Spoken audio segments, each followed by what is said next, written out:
Hello everybody, Ian Robs here, welcome back to an episode of FS19. Alright, so today is the day we expand our farm. As you can see, I have $870,000, which has taken quite a while to achieve, or to get to. Quite a few contracts, I might say, over the last couple of days. And quite a lot of bit of selling of goods. So I go into my finances here. You can see that harvest income was $184,000 and $31,000 today, and then contract income 100, and it's probably been 100 a couple other times as well. So that's definitely been part of the reason why. Oh yes, look at that. A little circle in there. That's because I was messing around with the. Let's see if it's 6. Nope. Nope. Must be that I was messing around with.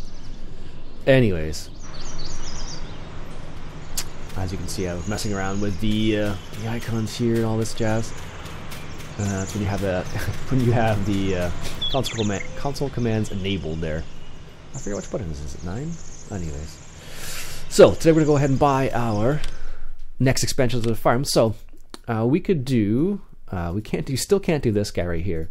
Believe it or not, you still need 1.2 million. We're not far off that. We could buy this at 495, or that at 423, or even this actually, if 11. We're gonna actually expand down here the biogas, which is $769,000 here, and that'll allow us to place a farmhouse maybe, and then actually make money from the BGA. So because we're right beside it, I figured might as well expand there. And then we can actually plant some, we'll make some money off the BGA as well, which is nice. We'll do some silage, which is also good. So we'll go ahead and do that. Although it's tempting to go for one of these fields over here. Now that I'm thinking about it, and I could buy one of these ones as well. But we're gonna go for the BGA. We can expand there later on. Hopefully the BGA will make us money. Apparently the way it works is a bit different than normal. So let's go ahead and select the BGA and purchase the BGA. Would you like to buy this land? Yes, I would, thank you. So now we actually own this piece of land as well, which is fantastic. So we could theoretically expand our area. So I'll just visit it over here. So now I can actually use this, which is fantastic.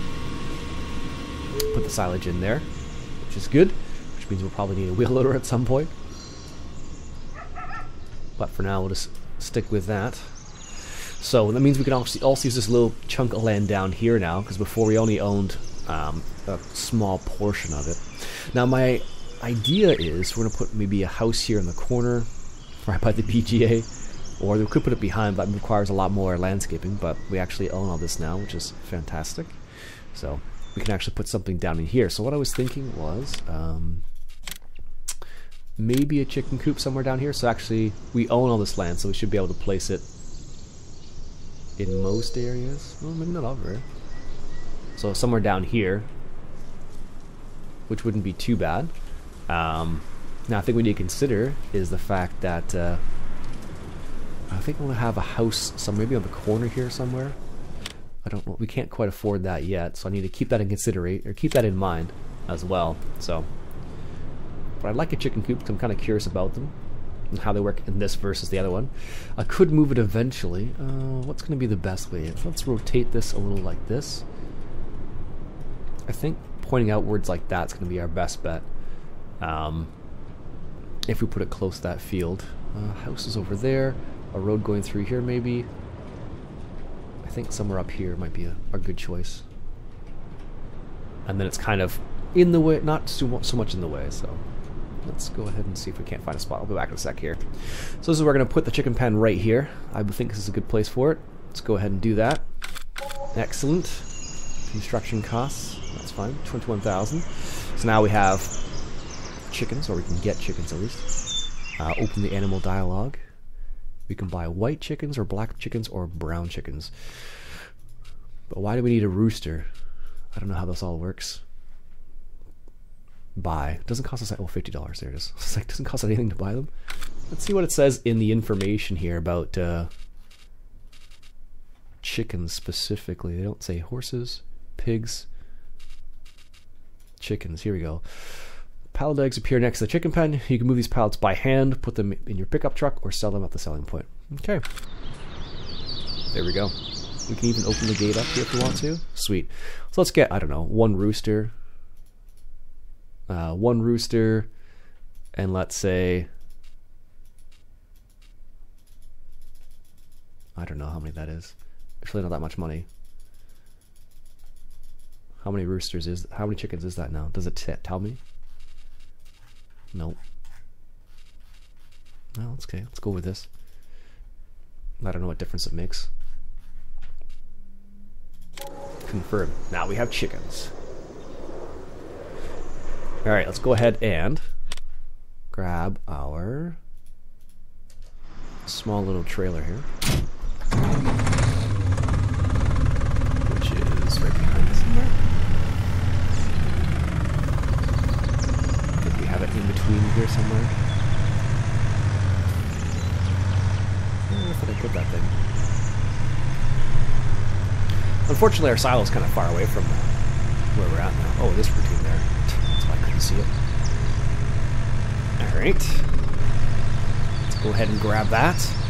And grab a little bit of wheat. I don't know if we need wheat and barley. We might, actually.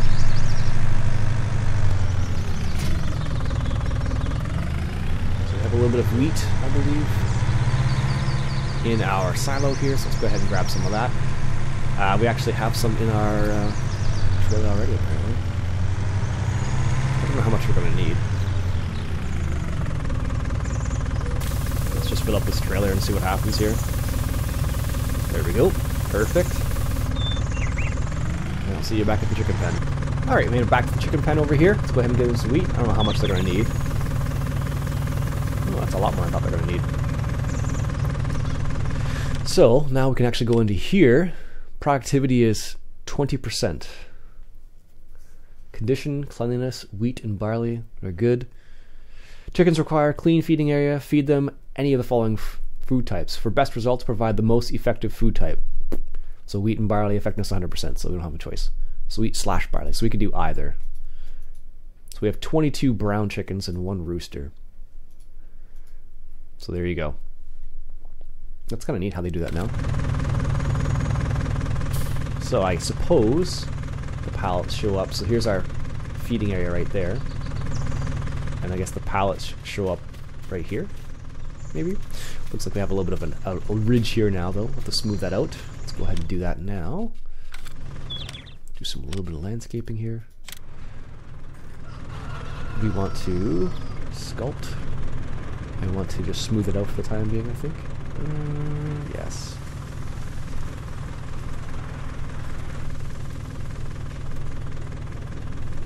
It's not such a ridiculous angle to get on that. There we go. There we go. That's a bit better. Perfect. Excellent. I'm going to leave this trailer here for the time being here. And we also need a way to plant corn now. So we have a couple choices here. Where are we here? Planters. So we could go straight for the Tempo L16, which we're not too far off of, which is 12 meters and puts fertilizer and seed down, requires 300 horsepower. So that means we're limited to only our one tractor. This one here only requires 100 horsepower, 15% 15 kilometer an hour planting speed at 5.4 meters. And what other option do we have here? This guy, which is 6 meters or 4.5. So this is this one's a little bit too big. This one's very tempting though.